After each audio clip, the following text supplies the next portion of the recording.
Hello dear students, అందరికీ నమస్కారం. Welcome to our channel Biology It's Simple YouTube channel and mobile app. Dear students, railway group D కి సంబంధించినటువంటి general science లో biology వచ్చేసరికి 9 నుంచి 12 ప్రశ్నలు అనేవి రావడం జరుగుతుంది. మరి ఇందులో టాప్ 20 కాన్సెప్ట్స్ ని ఏంటి అనేది ఒకసారి మనం డిస్కస్ చేసే ప్రయత్నం చేద్దామండి. ఓకేనా? మరి మనకు ఉన్నటువంటి బయాలజీ ఓవరాల్ గా పాఠాలు మనం తీసుకుంటే మనకి ఒక 20 చాప్టర్లు ఉన్నాయండి. నేను అంటుంది కాన్సెప్ట్లు కదా, 20 చాప్టర్లు ఉన్నాయి. అందులో టాప్ 20 కాన్సెప్ట్స్ ని మీకు 20 చాప్టర్ల నుంచి ఒక టాప్ 20 కాన్సెప్ట్స్ ని, మొత్తం చాప్టర్ కాదు, ఇంపార్టెంట్ కాన్సెప్ట్స్ ని నేను మీతో డిస్కస్ చేసే ప్రయత్నం చేస్తాను.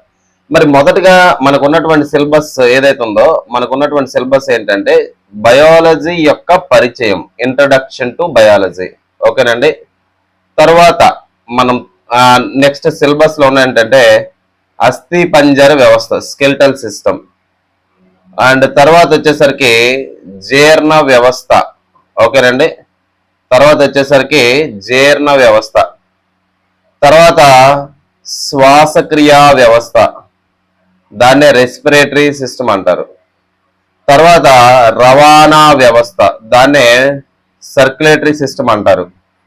అండ్ తర్వాత వచ్చేసరికి విసర్జక వ్యవస్థ, దాన్నే ఎక్స్క్రేటరీ సిస్టమ్ అంటారు. తర్వాత నాడీ వ్యవస్థ, దాన్ని నర్వస్ సిస్టమ్ అంటారు.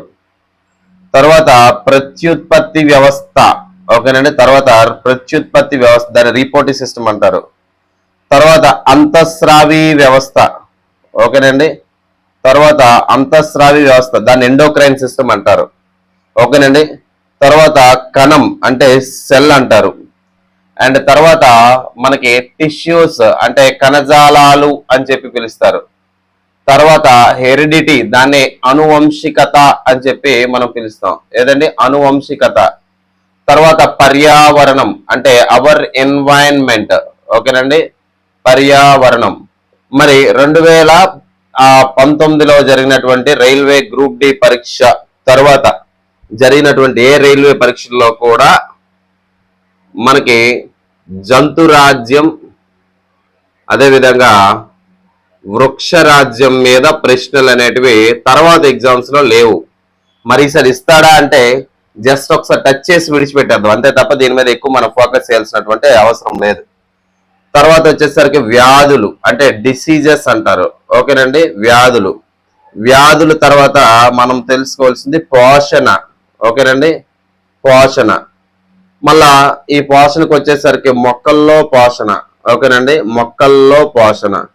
మళ్ళీ ఇక్కడ ప్రత్యుత్పత్తి వచ్చేసరికి మనం మొక్కలు మరియు జంతువులు. ఓకేనండి. మొక్కలు మరియు జంతువులు. పాఠాలు చూడండి. 3, 3, 6, 3, 9, 10, 11, 12, 13, 14, 15, 16, 17, 18. ఓకేనా? 17 పాఠాలు ఓవరాల్ గా. మరి మనకి ఇంకా పరిణామ క్రమం. ఓకేనండి. పరిణామ క్రమం అంటే ఎవల్యూషన్ అని చెప్పి మనం అంటాం. ఏదండి? ఎవల్యూషన్. అండ్ తర్వాత శ్వాసరస వ్యవస్థ. ఓకేనండి. శ్వాసరస వ్యవస్థ. దీనిని మన లింఫాటిక్ సిస్టమ్ లేదా లింఫాటిక్ సిస్టమ్ అని చెప్పి మనం చెప్తాం. ఓకేనండి. సో ఉన్నటువంటి పాఠాలు ఇవి. ఓకేనండి. సో అస్థి పంజర వ్యవస్థ, జీర్ణ వ్యవస్థ, శ్వాసక్రియ వ్యవస్థ, రవాణా వ్యవస్థ, విసర్జక వ్యవస్థ, నాడీ వ్యవస్థ, ప్రత్యుత్పత్తి వ్యవస్థ, అంతఃస్రావ వ్యవస్థ, కణము మరియు కణజాలాలు. ఇక్కడికి వచ్చేసరికి మనకి వృక్షాలలో లేదా మొక్కలలో ఉన్న కణజాలాలు, అదేవిధంగా జంతువులలో ఉన్నటువంటి కణజాలాలు, ఇవి చదువుకోవాలి. అనువంశికత, పర్యావరణం, వ్యాధులు అండ్ పోషణ, పరిణామక్రమం, శ్వాసరస వ్యవస్థ. ఓకేనా? సిలబస్ ప్రకారంగా మాట్లాడితే ఆవరణ వ్యవస్థ. ఆవరణ వ్యవస్థ అంటే ఎకాలజీ అంటారు. ఓకేనండి. ఆవరణ వ్యవస్థ అంటే ఎకాలజీ అంటారు. సో ఇయర్ మనం ఒకసారి లెక్క పెట్టుకుందాం. 3, 4, 5, 7, 10, 11, 12, 13, 14, 15, 16, 17, 18, 19, 20. సో 20 పాఠాలు ఉన్నాయి మనకి. ఓకేనండి. సిలబస్ ప్రకారంగా మనం చూస్తే 20 పాఠాలు ఉన్నాయి. అయితే 20 పాఠాలు చదవాలా అనేది first foremost important thing. And తరువాత మనకి 20 పాఠాలు జనరల్ గా మనకు ఉన్నటువంటి సిలబస్ అండి. ఏ కాంపిటేటివ్ ఎగ్జామ్ అయినా జనరల్ గా మనకు ఉన్నటువంటి సిలబస్. ఓకేనా? అయితే ఈ సిలబస్ లో మన గ్రూప్ డి పాయింట్ ఆఫ్ వ్యూలోని ఒక 20 కాన్సెప్ట్లు ఫోకస్ చేయాలి. ముఖ్యంగా 20 చాప్టర్లు అంటలేదు, 20 చాప్టర్లోనే ఒక 20 కాన్సెప్ట్లు కొంచెం రిపీటెడ్ గా ప్రశ్నలు వస్తున్నటువంటి ఏరియాస్. ఫస్ట్ ఇవి చదివి తర్వాత ఇంకేదైనా చదువుకోండి. మరి దీని పుస్తకాలు సార్ అంటే ఏ బుక్స్ లో 20 కాన్సెప్ట్లు దొరుకుతాయంటే ఎన్సిఆర్టి పుస్తకాలు లేదా మన దగ్గర ఉన్నటువంటి పీడిఎఫ్. ఓకేనా, పీడిఎఫ్ నేను ఆల్రెడీ బయాలజీ రాశాను కదా. ఓకేనా, బయాలజీ 6th నుంచి ఇంటర్మీడియట్ స్థాయిలో ఉన్నటువంటి పీడిఎఫ్ రాయడం జరిగింది. ఇంగ్లీష్ మీడియం పీడిఎఫ్ ఉంది, తెలుగు మీడియం పీడిఎఫ్ ఉంది. ఓకేనా, ఇంగ్లీష్ మీడియం తెలుగు మీడియం రెండు రాసింది నేనే. అదేవిధంగా 3rd క్లాస్ నుంచి 10th క్లాస్ దాకా ఫిజిక్స్, కెమిస్ట్రీ, బయాలజీ మళ్ళీ అలా కూడా రాసింది ఉందన్నమాట. ఓకేనండి, రైట్. ఒకవేళ ఇంట్రెస్ట్ ఉంటే తీసుకోండి, నాదే తీసుకోవడం లేదు. మీకు ఈ కంటెంట్ 20 చాప్టర్స్ కూడా ఎన్సీఆర్టీ పుస్తకాల్లో కానీ, మీ కోచింగ్ సెంటర్లో ఉన్నటువంటి పుస్తకాలు కానీ, మీ పర్సనల్గా ఏమైనా పుస్తకాలు ఉంటే, ఈవెన్ విన్నర్స్ పుస్తకం ఉన్నా కానీ మీకు నచ్చిన పుస్తకంలో మీరు చదువుకోవచ్చు. ఓకేనండి, నేనైతే కనుక రైల్వే కోసమే ఎక్స్క్లూజివ్ గా మెటీరియల్ తయారు చేసుకోవడం జరిగింది. ఓకేనా, రైట్. మరి కాన్సెప్ట్ లోకి వెళ్ళిపోదాం. 20 కాన్సెప్ట్లు అని చెప్పాను మీకు.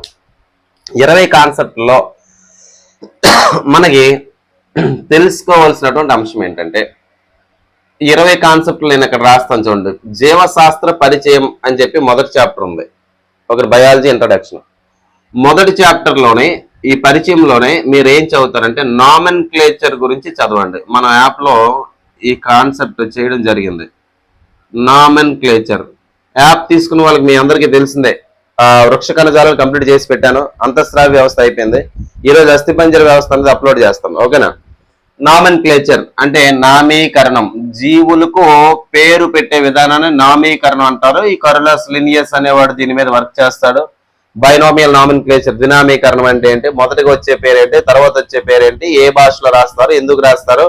అదేవిధంగా ఈ శాస్త్రవేత్తలు సాధారణంగా శాస్త్రీయ నామాలు ఎలా పెడతారు, Mangifera indica, Lycopersicon esculentum, Ficus benghalensis, Tamarindus indica, Cocos nucifera, Azadirachta indica, Tectona grandis, ఇలా రకరకాల శాస్త్రీయ నామాలు శాస్త్రవేత్తలు ఎలా పెడతారు అనేది ఇంపార్టెంట్. అదే మొదటి పదం ఏమంటారు, రెండో పదం ఏమంటారు. ఇది మొదటి కాన్సెప్ట్ మీద బాగా ఫోకస్ చేయండి. మరి రెండో కాన్సెప్ట్, ఇక్కడ రెండో పాట అస్థి పంజర వ్యవస్థకు వచ్చేసరికి మనం తెలుసుకోవాల్సింది ఏంటంటే చిన్న కాన్సెప్ట్. టెండాన్ అంటే ఏంటి, అదేవిధంగా లిగమెంట్ అంటే ఏంటి, అదేవిధంగా ఎముకలకు సంబంధించినటువంటి వ్యాధుల మీద కొంచెం అవగాహన ఉండాలి. మళ్ళీ వ్యాధులు అంటే ఎక్కువ మనం చదువుకోవసరలే. ఓకేనా, ఈ వ్యాధుల్లో మనం ప్రధానంగా రికెట్స్ అని పిలుస్తున్నటువంటి వ్యాధి, అదేవిధంగా ఆస్టియోమెలాసియా అని పిలుస్తున్నటువంటి వ్యాధి, అదేవిధంగా ఆర్థరైటిస్. ఓకేనండి, ఆర్థరైటిస్ అనే వ్యాధి, తర్వాత రుమటాయిడ్ ఆర్థరైటిస్ అంటారు. ఓకేనా, రుమటాయిడ్ ఆర్థరైటిస్. ఇక్కడ మీరు ఈ కాన్సెప్ట్ చదువుకోండి. ఇది రెండో కాన్సెప్ట్. మూడో కాన్సెప్ట్ మీరు ఎలా సార్ చెప్పగలుగుతున్నారు, లెసన్సే కాదు లెసన్ లో కాన్సెప్ట్ కూడా చెప్పగలుగుతున్నారంటే 2014 నుంచి ఇప్పటిదాకా స్టడీ చేసిన పేపర్లు మొత్తం అంతా స్టడీ చేసి ఆ అవగాహనతో చెప్తున్నాను. అర్థమైందండి, ఇదేదో వ్యూస్ కోసమో లేకపోతే నా యాప్ లో కోర్స్ కొనమనో ఇంకో పర్పస్ అయితే కాదు. మీలో కొంతమంది సిన్సియర్ ఆస్పిరెంట్స్ ఉన్నారు కదా, వాళ్ళ కోసం మాత్రమే. ఆగుతాయిగా ఏదో కామెంట్ పెట్టి పడేస్తామంటే కదా, అది దట్స్ అప్ టు యూ, మీ ఇష్టం. ఇంకా అర్థమైందా? ఓకేనా, మరి మూడో కాన్సెప్ట్ జీర్ణ వ్యవస్థ అన్నాం. ఈ జీర్ణ వ్యవస్థకు వచ్చేసరికి ప్రధానంగా మీరు ఫోకస్ చేయాల్సినటువంటి భాగం ఏదంటే ఎంజైమ్లు. ఓకేనండి, ఎంజైమ్ల మీద బాగా దృష్టి పెట్టండి. ఓకేనండి, ఎంజైమ్ల మీద. ఎంజైమ్ల తర్వాత మీరు ఫోకస్ చేయాల్సింది ముఖ్యంగా లివర్ అంటే కాలేయం. ఓకేనండి, కాలేయం లివర్ ఏం చేస్తుంది, అదేవిధంగా క్లోమం ఏం చేస్తుంది, ప్యాంక్రియాస్ ఏం చేస్తుంది. ఇది మిక్స్డ్ గ్లాండ్ అంటారు. ఇది లివర్ అనే లార్జెస్ట్ గ్లాండ్ గా మనం చెప్తాం. ఓకేనండి, లార్జ్ గ్లాండ్ గా చెప్తే 1.5 kg బరువు ఉంటుంది. ఎంజైమ్లు ఏ ఎంజైమ్ దేని మీద ఏం పని చేస్తాయి, ఇది కూడా మన యాప్ లో డిస్కస్ చేసాం. ఓకేనండి, సో ఇక్కడ దాకా మనకి ఈ కాన్సెప్ట్ లో చూడండి. మరి నాలుగో కాన్సెప్ట్ తీసుకుందాం, శ్వాసక్రియ వ్యవస్థ. ఇక్కడికి వచ్చేసరికి మేజర్ గా మీరు చూడాల్సింది అనరోబిక్ రెస్పిరేషన్, ఏరోబిక్ రెస్పిరేషన్ అంటే ఏంటి, అదేవిధంగా ఏరోబిక్ ఎనరోబిక్ వాయు అవాయు శ్వాసక్రియ, అదేవిధంగా పాత్వే అంటే గాలి లోపలికి ఎలా వెళ్తుంది ఎలా బయటకు వస్తుంది, ఏరో మార్కులు ఇచ్చి సరైనటువంటి ఆర్డర్లో పెట్టమని చెప్తాడు. ఓకేనా, ఈ ఏరియాలోనే మనం ఇది ఫస్ట్ ఇవి చదువుకోండి అమ్మా.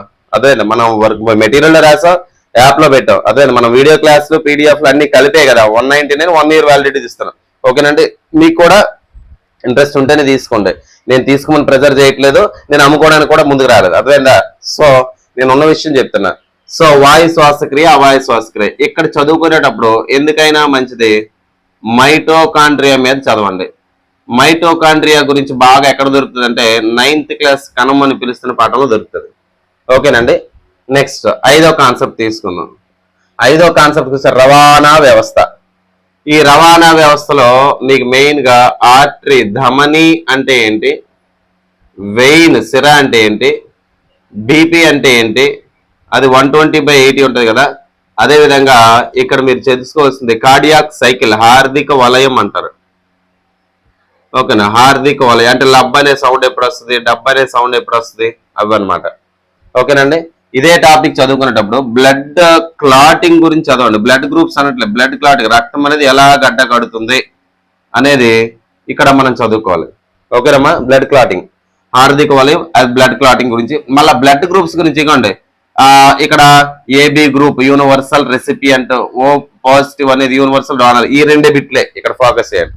మిగతా బ్లడ్ గ్రూప్స్ గురించి పాత రోజులు అడిగి ఇప్పుడైతే లేదు. ఓకేనా, తర్వాత 6వ కాన్సెప్ట్కి వద్దాం. 6వ కాన్సెప్ట్ విసర్జక వ్యవస్థ. విసర్జక వ్యవస్థ గురించి చదివేటప్పుడు నెఫ్రాన్ డయాగ్రామ్ బాగా చూడండి. నెఫ్రాన్ డయాగ్రామ్ అది నేను ఆల్రెడీ యాప్ లో చెప్పా. ఈ డయాగ్రామ్ లోపల యూరిన్ ఎలా తయారవుతుంది చాలా క్లారిటీ చెప్పడం జరిగింది. నెఫ్రాన్ గురించి చదువుతూ మీరు డయాలసిస్ గురించి కొంచెం అధ్యయనం చేయండి. మళ్ళా ఈఎస్ఆర్డి అని ఒక ఎబ్రివేషన్ ఉంటుంది. ఓకేనా, ఇది కొంచెం మీరు చూసుకోండి. అదేవిధంగా మొక్కల్లోని వ్యర్థ పదార్థాలు సాధారణంగా రెసిన్లు, టానిన్లు రూపంలో ముదురు, ఓకేనా, ముదురు దారులు నిల్వ ఉంటాయని చెప్పి 10th క్లాస్ ఎన్సీఆర్టీలు ఇస్తాడు. సో ఇక్కడ ఈ కాన్సెప్ట్ మీద ఫోకస్ చేయండి. ఓకేనా, తర్వాత 7వ కాన్సెప్ట్ ఇక్కడ నాడీ వ్యవస్థ. ఇక్కడ 100% మీరు ఏం చేస్తారంటే న్యూరాన్ నాడీ కణం మీద బ్రెయిన్ లో ఉన్నటువంటి పార్ట్స్ ఈ 2 చూస్తే చాలు. బ్రెయిన్ లో 10th క్లాస్ ఎన్సీఆర్టీలు అయితే బ్రెయిన్ లో 3 పార్ట్లు 3 విధులు ఇస్తాడనమాట. ఓకేనా, చెప్తాను. ఓకేనా, సో అది ఇక్కడ చూసుకుంటే న్యూరాన్ యొక్క స్ట్రక్చర్ ఆల్రెడీ మనం 20 నిమిషాల క్లాస్ అప్లోడ్ పెట్టాం. న్యూరాన్ అది అక్కడ మీరు చదువుకుంటే సరిపోద్ది. తర్వాత ప్రత్యుత్పత్తి వ్యవస్థ. ఓకేనండి, ప్రత్యుత్పత్తి వ్యవస్థకు వచ్చేసరికి 100% ప్రత్యుత్పత్తి వ్యవస్థ చాప్టర్ మొత్తం చదవండి. ఇది మాత్రం చాలా ఇంపార్టెంట్. అదేనా, సో 8వ చాప్టర్ అయితే కనుక ప్రత్యుత్పత్తి, ఈ చాప్టర్ మొత్తం వినాలి, మొత్తం ఎక్కడ విడిచిపెట్టకూడదు. చాలా ఇంపార్టెంట్ చాప్టర్ ఇది, క్వశ్చన్స్ ఖచ్చితంగా రైజ్ అవుద్ది. తర్వాత అంతఃస్రావ వ్యవస్థ. అంతఃస్రావ వ్యవస్థలో ఇక్కడ మీరు బాగా రిపీట్ చేయాల్సింది ఇవన్నీ రిపీటెడ్ టాపిక్స్. థైరాయిడ్ గ్రంథి గురించి, అదేవిధంగా పీయూష గ్రంథి, పిట్యూటరీ గ్లాండ్స్, దీని నుంచి వచ్చే హార్మోన్స్, అదేవిధంగా హార్మోన్ లోపం వల్ల ఈ హార్మోన్ లోపం వల్ల వచ్చినటువంటి వ్యాధుల గురించి కొంచెం జస్ట్ టచ్ చేస్తాడు. ఇక్కడ చదువుకున్నప్పుడు మాత్రం మనం ఏం చేస్తామంటే ఇన్సులిన్ అనే పిలుస్తున్నటువంటి ఒక హార్మోన్ గురించి చదువుకోండి. ఓకేనా, ఇన్సులిన్ అనే హార్మోన్ గురించి చదువుకోండి సరిపోతుంది. సో ఇక్కడికి వచ్చేసరికి మనకి 9 కాన్సెప్ట్లు అయిపోయాయి. మరి 10వ కాన్సెప్ట్ ఏంటి? 10వ కాన్సెప్ట్ కణం. ఓకేనా, 10వ కాన్సెప్ట్ కణం. కణం గురించి మనం చదువుకున్నప్పుడు మీరు ఏం చేస్తారంటే నేను ఆల్రెడీ యాప్ లో 8th క్లాస్ 9th క్లాస్ కాన్సెప్ట్ని విడదీసి చెప్పాను. 9th క్లాస్ లో ఉన్న కణం, 8th క్లాస్ లో కణం, ఈ 2 బాగా చదవండి. ఓకేనా, ఈ 2 కూడా ఏం చదువుతాను, కణనాంగాల గురించి చదవండి, అంటే సెల్ ఆర్గనెల్స్. ఓకేనండి, సో కణనాంగాలు. ఓకేనా, సో కణనాంగాల గురించి 8th 9th లో అంటే సెల్ ఆర్గనెల్స్, మైటోకాండ్రియా ఏం చేస్తుంది, రైబోజోమ్ ఏం చేస్తుంది, ఈ రకాలు ఏంటనేది మీరు ఇక్కడ చదువుకోండి. 11th chapter 11th concept కణజాలాలు. కణజాలాలకు వచ్చేసరికి 100% ఈ చాప్టర్ మొత్తం ప్రిపేర్ కండి. ఖచ్చితంగా 1 మార్క్, నో డౌట్. అదేదా, ఖచ్చితంగా 1 మార్క్ అనమాట. ముందే చెప్తున్నానండి, వేరు ప్లాట్ఫామ్స్ లో నేను ఒకప్పుడు మీకు పనిచేశాను, మీకు ఆల్రెడీ తెలుసు. ఓకేనా, నేను వేరు ప్లాట్ఫామ్స్ లో చేశాను, వాళ్ళు ఎవరి పేర్లు కూడా చెప్పాలనుకోవట్లేదు. వేరు ప్లాట్ఫామ్స్ లో పనిచేసినప్పుడు నేను ఒక 1 year క్రితం, ఒక 8 నెలల క్రితం కొన్ని వీడియోస్ చేశాను అనమాట. ఓకేనా, అప్పుడు ఎప్పుడో నేను చెప్పినటువంటి ఈ టాపిక్ ఇంపార్టెంట్, అప్పటికి ఆ ట్రెండ్ ప్రకారంగా అప్పుడు ఇంపార్టెంట్ అని చెప్పాను. బ్లైండ్ గా మళ్ళీ అక్కడే ఫాలో అవుతున్నారు మీరు. అర్థమైంది, మళ్ళీ అదే ఫాలో అవుతున్నారు. ఓకే, నేను అప్డేటెడ్ కోర్స్ అప్డేట్ చేశాను. ఒకప్పుడు నేను చేసేది 6th to 10th ఎన్సీఆర్టీ చేస్తాను డైరెక్ట్ గా. ఇప్పుడు అందులో కూడా అప్డేట్ తీసుకొచ్చాను నేను. అప్డేట్ అంటే ఇంకొంచెం డెప్త్ పెంచుకుంటూ మన యాప్ లో చెప్పుకుంటూ వెళ్తున్నా. ఎన్సీఆర్టీ పుస్తకాలే కొంచెం కొంచెం డేటాను యాడ్ చేసుకుంటూ వెళ్తున్నా, అర్థమైందా? సో వాళ్ళు అంటే నేను అప్పుడెప్పుడో నేను చెప్పే ఇంపార్టెంట్ మళ్ళీ అదే వెయిటేజ్, ఈ టాపిక్ లో ఇంపార్టెంట్ ఇవే చదవండి అని చెప్పి ఆ పాత చింతకాయ పచ్చడి అదే బల్లగుద్ది చెప్తున్నారు. అదే దాన్ని ఏమంటారంటే భజన చేస్తున్నారు అనమాట. సో దయచేసి అలా వద్దు. నేను అథెంటికేటెడ్ ఇన్ఫర్మేషన్ చెప్తున్నాను. అక్కన నేను ఆల్రెడీ రైల్వేకి సంబంధించిన క్వశ్చన్స్ అన్ని నేను స్టడీ చేయడం, నేను ఆల్రెడీ టీచింగ్ ఫీల్డ్ ఉండడం వల్ల నాకున్నటువంటి బెస్ట్ ఆఫ్ మై నాలెడ్జ్ తో చెప్తున్నాను, అర్థమైందా?